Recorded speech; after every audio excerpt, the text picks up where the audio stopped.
Hi guys, it's Sue from Survival. It's a little cloudy here. Thought I would try to get a video in before the rain hit. Don't really know where I'm going with this one today, so just stick with me. But I had an interesting experience today. How many of you guys have ever been out and about and you saw somebody on the side of the road holding up a sign that says traveling or need food or need money or broke down or this, that, or the other?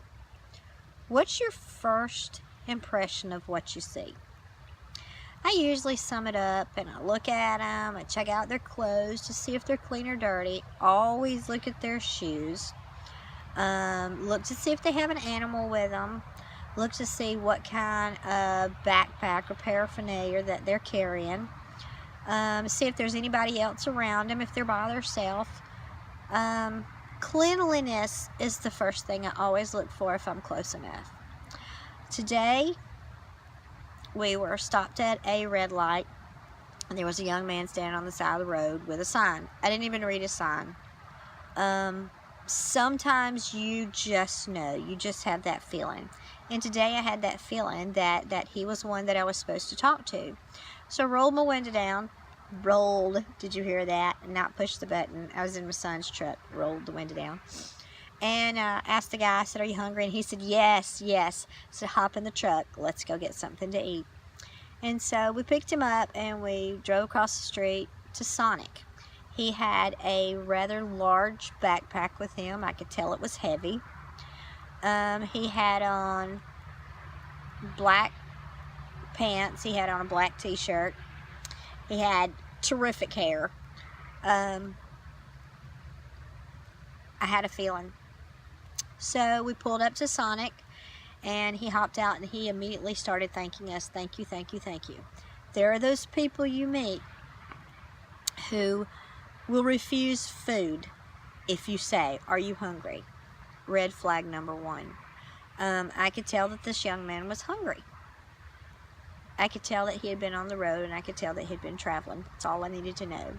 So we got out and we sat down at the table at Sonic and we began to talk and we began to kind of question him about what was going on. We met a new friend today. My friend Justin is traveling. He's been traveling across the states. He's from New Hampshire and he has traveled 12 states on foot with his backpack, and he said that he had a desire to get out and to go see the world. He wanted to do some things before he settled down in his life, and this was something that he wanted to do. Can you see this? Do you see these gnats? I'm going to eat one in a minute. Be prepared. He said that he had the desire to get out and go and to get this out of his system before he settled down. He's 23 years old. And I sat and talked with him, and I thought about what makes a person want to do such. I've watched a lot of documentaries.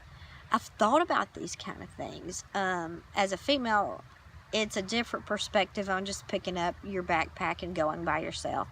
But I thought about, what if that was one of my kids and they came to me and told me, "Hey, Mom, I want to hit the road. I want to go. Don't know where, don't know how, whatever." I talked with him in depth about his life. I mean, maybe pried too much, but I wanted to know more about him. Very, very cool person. He told his parents he wanted to do this, and he lit out. He is on foot. He's got his backpack. He left and he said he didn't know what kind of clothes, to take, but he packed warmer clothes. Of course, if you're going to be out, you want to be sure that you're taken care of with the weather. And I began to think about what might be in his pack and what he had. He said he had gone down to Florida, and he said, he couldn't believe the difference in what the weather was and just, a few states away. But of what you would take to survive in such situations. So he walks for a while, he stays for a while, he meets up with some groups that are on Facebook called the Rainbow Tribe, I believe is what it's called. And I think I just ate one. I'm